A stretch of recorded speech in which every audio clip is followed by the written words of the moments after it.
those Russian cunts just dropped a bomb almost on our house. Our house is right there. We were inside. Volya got all cut up, but she's okay. Nothing happened to me. The bomb literally just dropped right there. There's nothing but civilians here. Putin is fucking killing civilians. So many people are affected. Russia, Putin killing civilians. Putin is murdering civilians, guys. All right.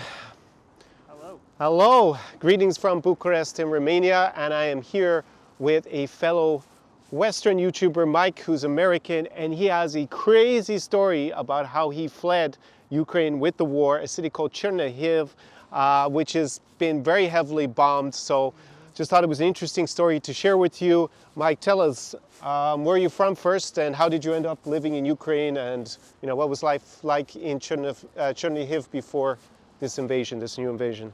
Yeah, so my wife's Ukrainian. We met online, and I moved over there and fell in love with Ukraine. Our city, Chernihiv, is a beautiful city. It was really run down when I first got there 3 years ago. But over the 3 years, they've repaved all the roads, redid all the parks, absolutely beautiful. And just in a matter of weeks, Putin has bombed it to hell. Crazy. So you moved there for basic quality of life, because Yep. obviously let's get in off the road, because Yeah, you're going to get run over. We're going to get killed for sure.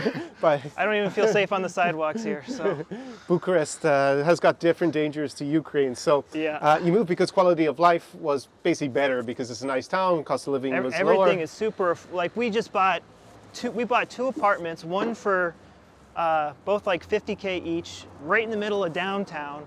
We just got done renovating one, and we were renovating the other one.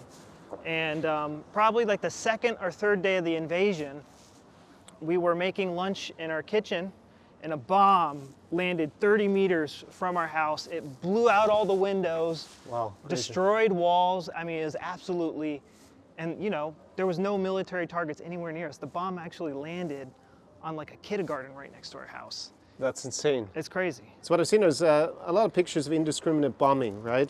That Yeah. it's nothing to do with just bombing a military target. Yeah. Basically, once the city had, I guess, or the Ukrainian forces had resisted, they just started bombing everything that was inside. Was that your experience when you were standing there, or how did you feel? That was definitely our experience. I mean, they were making some tactical moves, but I mean, they're just bombing everything and trying to terrorize the population that they're trying to save. I mean, they're destroying the Russian-speaking side of Ukraine and literally leaving the Ukrainian-speaking side of Ukraine alone, almost. I mean, they're terrorizing everybody, but it's just insane. I mean, they bombed the oil reserves that we have, and like all night long, you can't put these fires out. They go on for weeks, and the fire just, the sky glows red at night. It's terrifying. And so the sky is glowing red.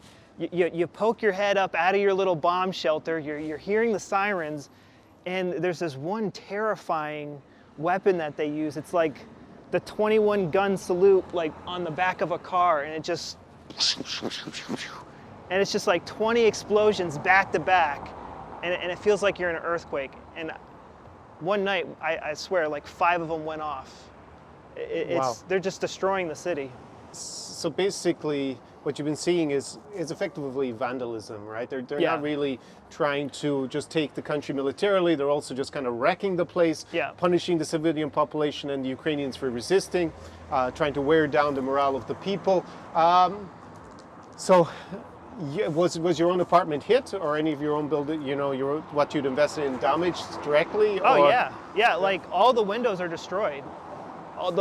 It knocks down the walls. Wow. Like anything that's not part of like the main structural thing, like Yeah. it just, like the tiles popped off our bathroom walls, like shockwaves just destroy everything. Insane. Putin just bombed our home, guys. Putin did this.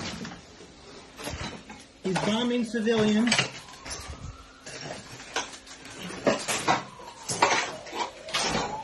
There's the crater. Right there. Proof, this is proof. Putin is bombing innocent women and children and old ladies. I can't find my cats. This is our fucking life. We blew it up. And there's nothing military around where you live. No legitimate military target. It's a residential area. Where exactly was this in the We city? were right downtown. There were government buildings, but it's like utility government buildings. Okay, so nothing to do with the military. Nothing that would be a legitimate military target. Okay. I mean, there's missiles flying into the side. This is the second best army in the world. They have amazing technology, and they got missiles, guided missiles, flying into the side of apartment buildings. All right. So that's definitely not. Like they're just like, these are like other parts of the city that are just huge residential areas, and they're just, our friend, there's nothing near her but residential. And they're just getting bombed like crazy. She lost her windows and all that stuff. That's just really, really shocking. Obviously, we've seen a lot of the images online, but to hear from someone who's actually there, why didn't you leave Chernihiv? First of all, maybe we should say Chernihiv is close to Kiev. It's probably about 2 hours drive north. Yep. It's a very, I mean, you've already lined it was very nice with parks.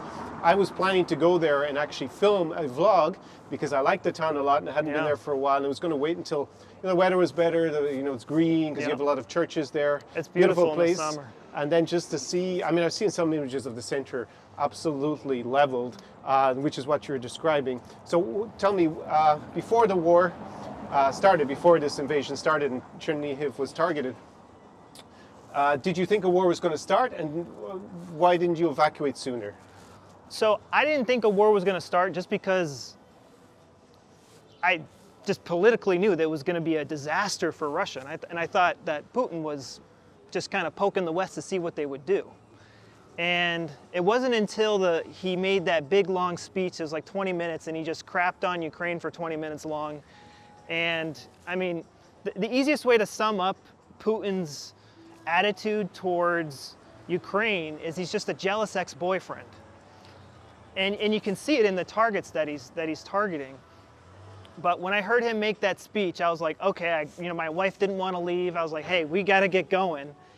And we actually had a bus to leave on the first day of the invasion, and all the public transportation shut down, and we got kind of trapped in the city.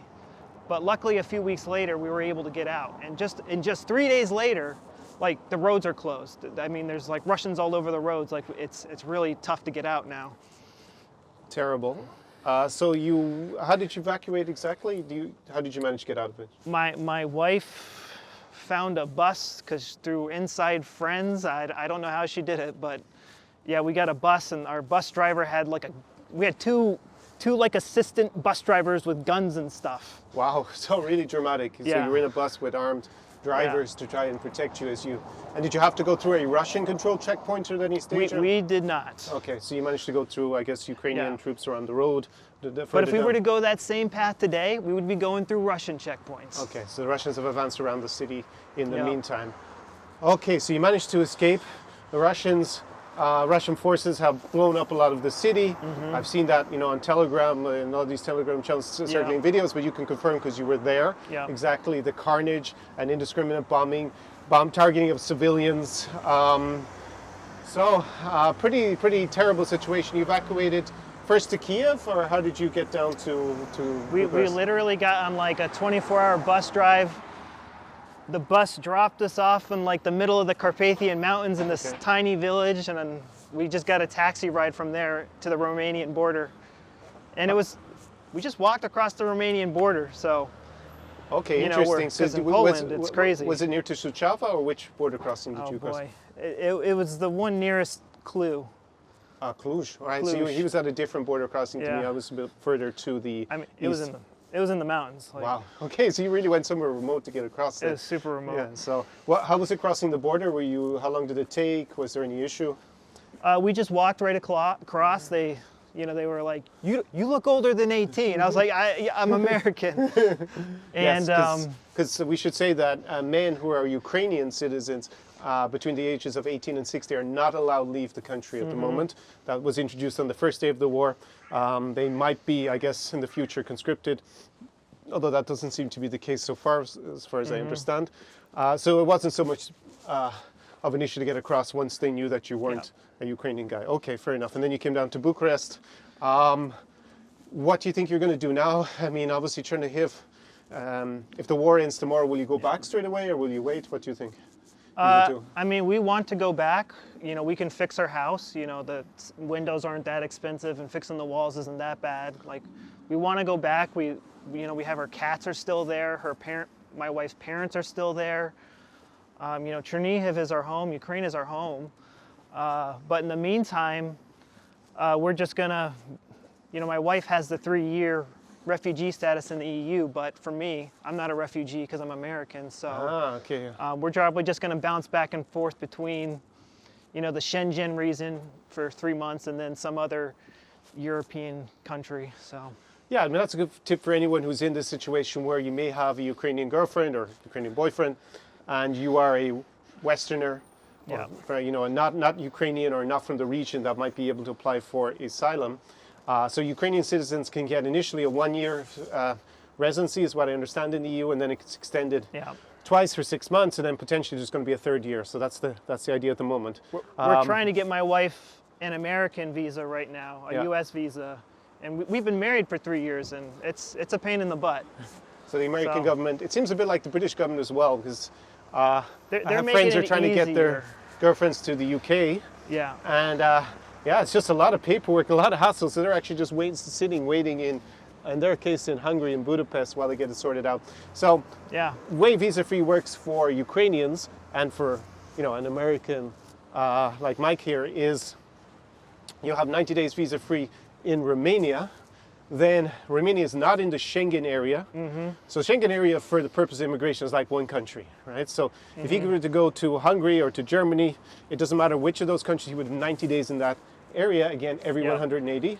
Ireland, where I was born and where we might go actually after this, we'll just see, might go to some other countries as well on the way, but be another 90 days because that's not in Schengen. So in reality, I want to go there. So all right, so you might go to Ireland. So you get your 90 days again for both of you. So at the end of the day, if you mix it up, and you know you're going to travel around, it's probably going to be fine just to go between Schengen, Ireland, because Ireland dropped all its visa requirements for Ukrainians. It's just really the UK and Europe that makes Ukrainian citizens get visas at the moment. And so anyways, you can mix it up. You don't actually really have to stay in one place if you don't want to, and still not worry about visas. So that's a plan for anyone who's wondering about it. Yeah, the EU's been great. Like when we got across the border, I mean, they gave us cell phone cards and like food and rides to work. Like so many people were being so helpful. But yeah, trying to get a UK or an American visa for my wife is, it's actually like pretty straightforward, but yet, you know, governments, they find some way to make it complicated. Yeah, those particular, we'll call it, say, Anglo-Saxon governments making it pretty hard. Ireland immediately removed everything. I think just as a side note, the Russian ambassador in Ireland has been so provocative and antagonizing towards the Irish population. He's basically galvanized nearly all of Ireland behind Ukraine just to piss off the Russian ambassador. So I think that was a foregone conclusion that they were going to be very helpful to Ukrainians. I think as a final point, because you know I watched you made a video on your own channel about your experience, is now what has the reaction been from your YouTube audience? Because you have more of an alternative medicine kind of vibe on your channel, right? So yeah, I got a YouTube audience that doesn't trust the media, and I don't either. But the media's been pretty accurate with this whole Russian-Ukraine fiasco. So I can understand the confusion, because if I wasn't living in Ukraine, I might kind of believe the same thing, that this might be staged or something like that, or maybe Putin has some valid reasons. But being there on the front lines, and you know, it's what Putin is doing or what his team is doing. It's a catastrophe for the Ukrainian people. It's a catastrophe for the Russian people. It's a catastrophe for the Russian soldiers. Like, no one's winning in this conflict. It's just a total nightmare for everybody involved. It's just a total mess. I don't think anyone's making some big conspiracy, New World Order thing or anything like that. But I think that's where a lot of my audience, they just don't trust anything the media says. But I think that's where some of the confusion comes from. Yeah, that's interesting to hear that.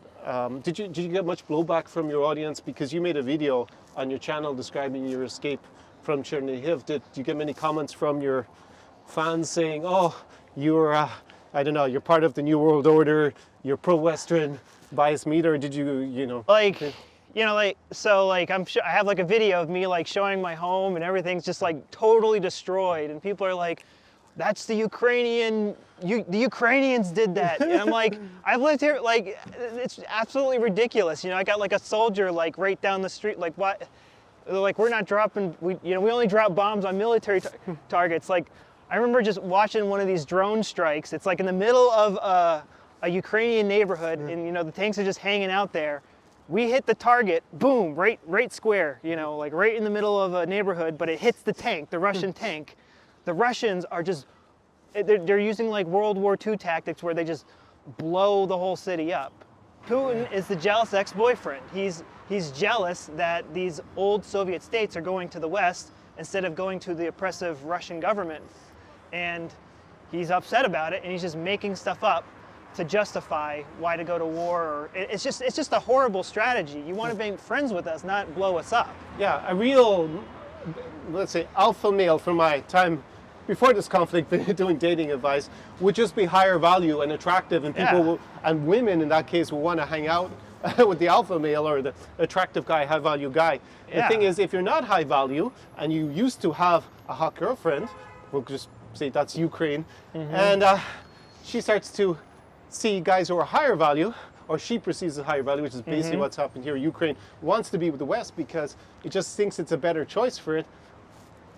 He's like the jealous ex-boyfriend showing up saying, "You're not allowed to hang out with those other foreign guys, you're mine, and I'm going to shoot and kill you if you don't come back to me." Did you notice the difference maybe in Chernihiv?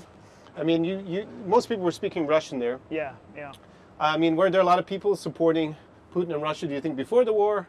No. No? No, everyone wants to be Ukrainian. So something that I heard some people say, like, "Oh, Zelensky's giving people guns." That was Coach Rempel. He repeated that thing. That was in the video. The lines to sign up for the army right now they're longer than the grocery lines. Like, people don't, like, babushkas are learning how to shoot, kids are learning, like, they don't want the Russian orcs on our land. They want to be Ukrainian. No one wants to be governed by the Russian government. The Russian government has just, like, their only good ruler that they had was like Catherine the Great or something, and she was German. Like, Russians just have a bad track record of having, like, oppressing their people. Well, yeah, Stalin, not the best poster child for Russian domination or Soviet domination. I know he was Georgian. He wasn't actually an ethnic Russian, but Russia's brand is just in the dumps. It's a pariah state now. And it's so sad. Its economy is going to crumble. It's a beautiful country. I feel bad for the Russian people who are against the war, which unfortunately is not the majority, it seems, at the moment. That might change when they find out exactly what the Russian government is doing. It was a nice conversation. Thank you. I shouldn't say a nice conversation. It's pretty depressing, but just to see all the images every day. But I think useful for people on YouTube to get, first-hand accounts of what it was like to be there in Chernihiv, because I left on the second day, and I was in Chernihiv because I pre-positioned myself there so I wouldn't get caught up in the fighting. But you were actually there where Russian troops had come through, and where, I've seen the destruction also on these video clips on Telegram. And I think it's just very, very useful for everybody to get to hear a Westerner who was there, their point of view on what's happening, and then you can make your own mind up which version you want to believe or what you want to believe, but don't say you didn't have all the info. Even on YouTube and TikTok, there's enough information to make an educated decision. I mean, there's so much. They're bombing every single city on, like, the east side of Ukraine. Mariupol. Sorry, I lost you there. Mariupol looks. Mariupol is gone. I mean, like, Sumy, Chernihiv, Kharkiv. Kharkiv, they destroyed the center. All those nice places I had in my video from Kharkiv that I published maybe about 6 weeks ago, they blew them up. That's scary. They blew them up. These are in the city center. These are not some money installation. It's just vandalism. That's all it is. And Mariupol just looks very, very sad. I guess we'll finish up the video, and obviously I'll put if anyone's interested in what you're doing online, and listening also to your full story, that you put on your own channel with videos and whatnot.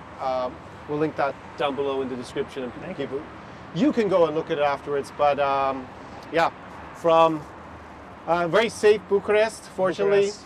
and you know, it's just so tough to look at the images, and I hope as many people get out of Ukraine safely as possible, or stay there and stay safe. So, strength, Slava Ukraini, Rom Slava, do побачення. See you in the next video. SAR Experience.